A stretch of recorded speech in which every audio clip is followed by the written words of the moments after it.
Hi ಎಲ್ರಿಗೂ ನಮಸ್ಕಾರ ವೀಕ್ಷಕರೇ. ಹಿಂಡನ್ಬರ್ಗ್ ರಿಸರ್ಚ್ ಬಗ್ಗೆ ನೀವೆಲ್ಲರೂ ಕೇಳಿರ್ತೀರ. ಇದೊಂದು ಇನ್ವೆಸ್ಟ್ಮೆಂಟ್ ರಿಸರ್ಚ್ ಫರ್ಮು. ಈ ಹಿಂಡನ್ಬರ್ಗ್ 2023ರಲ್ಲಿ ಅದಾನಿ ಗ್ರೂಪ್ ಮೇಲೆ ಒಂದು ದೊಡ್ಡ ಆರೋಪವನ್ನು ಮಾಡುತ್ತೆ. ಅದ್ರ ಮೇಲೆ ಒಂದು ವರದಿ ಕೂಡ ಬಿಡುಗಡೆ ಮಾಡುತ್ತೆ. ಏನಪ್ಪ ಆ ಆರೋಪ ಅಂತಂದರೆ, ಅದಾನಿ ಗ್ರೂಪ್ ತನ್ನ ಶೇರ್ ವ್ಯಾಲ್ಯೂಗಳನ್ನ ಇನ್ಕ್ರೀಸ್ ಮಾಡ್ಕೊಳ್ಳೋಕ್ಕೆ ಮತ್ತು ತನ್ನ ಸಾಲಗಳನ್ನ ಮರೆಮಾಚೋದಕ್ಕೋಸ್ಕರ ಬೇರೆ ಬೇರೆ ರೀತಿಯಾದಂಥ ಅಕ್ರಮ ಮಾರ್ಗಗಳನ್ನ ಅನುಸರಿಸಿದೆ ಅಂತ ಅಲಿಗೇಷನ್ ಮಾಡ್ತಾರೆ. ಇದೇ ಹಿಂಡನ್ಬರ್ಗ್ ರಿಪೋರ್ಟ್ನ ಹಿಡ್ಕೊಂಡು ಅದಾನಿ ಮೇಲೆ ಮತ್ತು ನರೇಂದ್ರ ಮೋದಿಯವ್ರ ಮೇಲೆ ಬೇಕಾಬಿಟ್ಟಿ ಆರೋಪ ಮಾಡಿದಂಥ ರಾಹುಲ್ ಗಾಂಧಿ ಬುಡಕ್ಕೇ ಇವಾಗ ಈ ವಿಷಯ ಬಂದು ಸುತ್ತಕೊಂಡಿದೆ. ಅದೇನು ಅಂತ ಶಾರ್ಟಾಗಿ ಎಕ್ಸ್ಪ್ಲೈನ್ ಮಾಡ್ತೀನಿ, ವಿಡಿಯೋನ ಕೊನೆ ತನಕ ನೋಡ್ತಾ ಹೋಗಿ. ವೀಕ್ಷಕರೇ, ಪಹಲ್ಗಾಮ್ ಇನ್ಸಿಡೆಂಟ್ ಏನಾದ್ರು ನಡೆದಿಲ್ಲ ಅಂದಿದ್ರೆ ಇವಾಗ ಎಲ್ಲ ಮೀಡಿಯಾದಲ್ಲೂ ಮೇ ಬಿ ಇದೇ ಸುದ್ದಿ ಇರ್ತಿತ್ತು. ಈ ಪಹಲ್ಗಾಮ್ ದುರಂತ ನಡಿಲಾಗಿ ಈ ವಿಷಯ ಹಿನ್ನೆಲೆ ಹೊರಟೋಗಿದೆ. ಈ ವರದಿ ಬಿಡುಗಡೆ ಆಗಿದ್ದೇ ತಡ ಇಂಡಿಯನ್ ಸ್ಟಾಕ್ ಮಾರ್ಕೆಟ್ ಮೇಲೆ ತುಂಬ ಪರಿಣಾಮ ಬೀರುತ್ತೆ. ಇನ್ವೆಸ್ಟರ್ಸ್ ಎಲ್ಲ ತುಂಬ ಲಾಸನ್ನು ಅನುಭವಿಸ್ತಾರೆ. ಹಾಗೆ ಅದಾನಿ ಗ್ರೂಪ್ ಶೇರ್ಗಳಂತೂ ಪಾತಾಳಕ್ಕೆ ಹೊರಟೋಗ್ತವೆ ಅಂತ ಹೇಳ್ಬೋದು.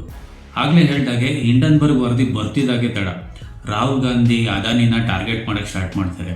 ಎಡಬಿಡದೆ ಅವ್ರ ಬಗ್ಗೆ ಟೀಕೆಗಳನ್ನ ಮಾಡೋಕ್ಕೆ ಶುರು ಮಾಡ್ತಾರೆ. ಸಂಸತ್ನಲ್ಲೂ ಕೂಡ ಈ ವಿಷಯ ತುಂಬ ಚರ್ಚೆ ಆಗುತ್ತೆ. ಪ್ರಧಾನಮಂತ್ರಿ ನರೇಂದ್ರ ಮೋದಿ ಅವರು ಅದಾನಿಯವರ ಸ್ಕ್ಯಾಮ್ನಲ್ಲಿ ಅವ್ರಿಗೆ ಸಪೋರ್ಟ್ ಮಾಡ್ತಿದ್ದಾರೆ ಅಂತ ನರೇಂದ್ರ ಮೋದಿ ಅವ್ರ ಮೇಲೂ ಆರೋಪ ಮಾಡೋಕ್ಕೆ ಸ್ಟಾರ್ಟ್ ಮಾಡ್ತಾರೆ. ಅದರ ಬಗ್ಗೆ ಒಂದು ಹೋರಾಟನೇ ಸ್ಟಾರ್ಟ್ ಆಗೋಗುತ್ತೆ. ಇಂಟ್ರೆಸ್ಟಿಂಗ್ ಅಂದರೆ, ಈ ಹಿಂಡನ್ಬರ್ಗ್ ರಿಪೋರ್ಟ್ನ ಅಸಲಿ ಕಹಾನಿ ಶುರುವಾಗೋದು ಇಸ್ರೇಲ್ನಿಂದ. ಇಸ್ರೇಲ್ನಲ್ಲಿ ಇರುವಂಥ ಹೈಫಾ ಪೋರ್ಟ್ನ ಲಾರ್ಜ್ ಸ್ಕೇಲ್ನಲ್ಲಿ ಎಕ್ಸ್ಪ್ಯಾಂಡ್ ಮಾಡಬೇಕು ಅಂತ ಇಸ್ರೇಲ್ ಅದನ್ನ ಪ್ರೈವೇಟೈಸ್ ಮಾಡೋಕ್ಕೆ ಹೊರಡುತ್ತೆ. ಅದಕ್ಕೆ ಅಂತಲೇ ಬೇರೆ ಬೇರೆ ದೇಶದ ಇನ್ವೆಸ್ಟರ್ಸ್ಗಳನ್ನೆಲ್ಲ ಈ ಪ್ರಾಜೆಕ್ಟ್ನಲ್ಲಿ ಬಿಡ್ ಮಾಡೋಕ್ಕೆ ಇನ್ವೈಟ್ ಮಾಡ್ತಾರೆ. ಹಾಗೆ ಬಂದಂಥ 18 ಜನ ಇನ್ವೆಸ್ಟರ್ಸ್ಗಳಲ್ಲಿ 5 ಜನನ ಇಸ್ರೇಲು ಶಾರ್ಟ್ ಲಿಸ್ಟ್ ಮಾಡುತ್ತೆ. ಅದರಲ್ಲಿ ಗೌತಮ್ ಅದಾನಿ ಕೂಡ ಒಬ್ಬರು. ಹಾಗೆ ಈ ಹೈಫಾ ಪೋರ್ಟ್ ಪ್ರಾಜೆಕ್ಟ್ನಲ್ಲಿ ಅದಾನಿ ಗ್ರೂಪು $1.2 ಬಿಲಿಯನ್ ಇನ್ವೆಸ್ಟ್ ಮಾಡೋಕ್ಕೆ ರೆಡಿ ಇರುತ್ತೆ. ಇನ್ನೇನು ಫೈನಲ್ ಬಿಡ್ಡಿಂಗ್ ಮಾಡಿ ಹೈಫಾ ಪೋರ್ಟ್ ಪ್ರಾಜೆಕ್ಟು ಅದಾನಿ ಕೈ ಸೇರಬೇಕು. ಎಕ್ಸಾಕ್ಟ್ ಅದರ ಹಿಂದಿನ ದಿನವೇ ಇದೇ ಹಿಂಡನ್ಬರ್ಗು ಅದಾನಿ ಗ್ರೂಪ್ ಮೇಲೆ ಶೇರ್ ಮ್ಯಾನಿಪುಲೇಷನ್ ಅಲಿಗೇಷನ್ ಮಾಡಿ ವರದಿನ ಬಿಡುಗಡೆ ಮಾಡುತ್ತೆ. ಇದಾದಮೇಲೆ ಅದಾನಿ ಗ್ರೂಪ್ ಮೇಲೆ US department of justice and securities ಚಾರ್ಜನ್ನು ಫೈಲ್ ಮಾಡುತ್ತೆ. ಸೊ ಅದಾನಿ ಗ್ರೂಪ್ ಏನು ಸುಮ್ಮನೆ ಕೂರಲ್ಲ. ಸೈಮಲ್ಟೇನಿಯಸ್ಲಿ ಅವರು ಹಿಂಡನ್ಬರ್ಗ್ ಮೇಲೆ ಒಂದು ಕೇಸ್ನ ಫೈಲ್ ಮಾಡ್ತಾರೆ ನ್ಯೂಯಾರ್ಕ್ನಲ್ಲಿ. ಈ ರೀತಿಯೆಲ್ಲ ಆರೋಪಗಳು ಕೇಳಿ ಬಂದ ಮೇಲೆ ಇಸ್ರೇಲು ಹೈಫಾ ಪ್ರಾಜೆಕ್ಟ್ನ ಅಷ್ಟು ಈಸಿಯಾಗಿ ಅದಾನಿ ಗ್ರೂಪ್ಗೆ ಕೊಡಲ್ಲ.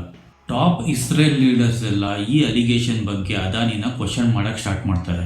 ಬಟ್ ಅದಾನಿ ಗ್ರೂಪ್ ಈ ಆರೋಪಗಳೆಲ್ಲ ಕಂಪ್ಲೀಟ್ ಆಗಿ ಸುಳ್ಳು ಅಂತ ಅದನ್ನು ತಳ್ಳಿ ಹಾಕುತ್ತೆ.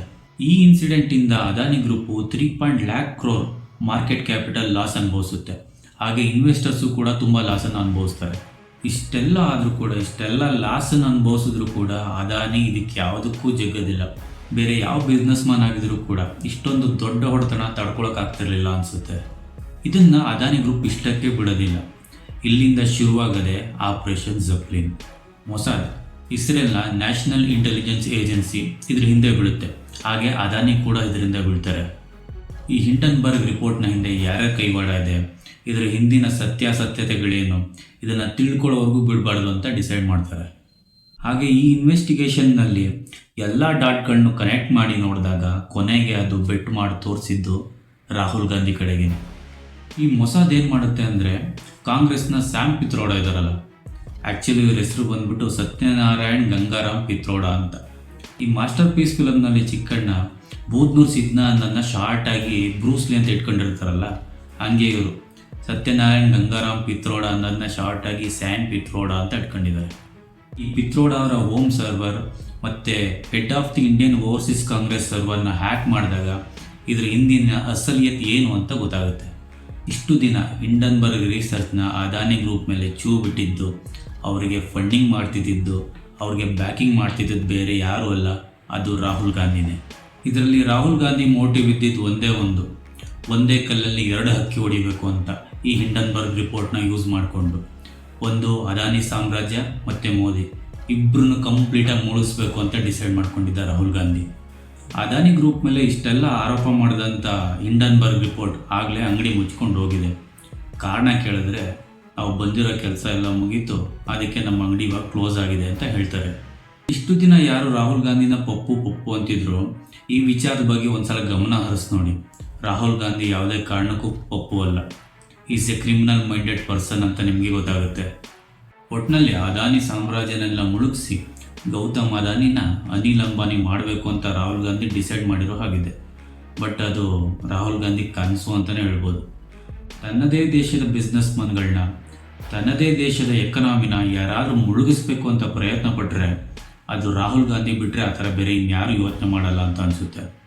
ಈ ರಾಹುಲ್ ಗಾಂಧಿಯ ಕ್ರಿಮಿನಲ್ ಮೈಂಡೆಡ್ ಆಟಗಳಿಂದ ಆ ರಿಪೋರ್ಟ್ ಬೇರೆ ಇನ್ಯಾವುದೋ ಸ್ವರೂಪ ಪಡೆದು ನಮ್ಮ ಶೇರ್ ಮಾರ್ಕೆಟ್ ಏನಾದರೂ ಕಂಪ್ಲೀಟಾಗಿ ಕ್ರ್ಯಾಶ್ ಆಗೋಗಿದ್ರೆ ನಮ್ಮ ದೇಶದ ಎಕನಾಮಿ ಏನಾಗ್ತಿತ್ತು ಅಂತ ನೀವೇ ಒಂದ್ಸಲ ಯೋಚನೆ ಮಾಡಿ. ರಾಹುಲ್ ಗಾಂಧಿ ಇಷ್ಟೆಲ್ಲ ಸರ್ಕಸ್ ಮಾಡಿದ್ರು ಕೂಡ ಕೊನೆಗೆ ಹೈಫಾ ಪೋರ್ಟ್ ಪ್ರಾಜೆಕ್ಟು ಅದಾನಿ ಕೈಗೆ ಸೇರ್ತು. ಸೊ ಇಲ್ಲಿ ಗೆದ್ದವರು ಯಾರು, ಅದಾನಿನ ರಾಹುಲ್ ಗಾಂಧಿನ? ಕಮೆಂಟ್ ಬಾಕ್ಸ್ನಲ್ಲಿ ತಿಳಿಸಿ.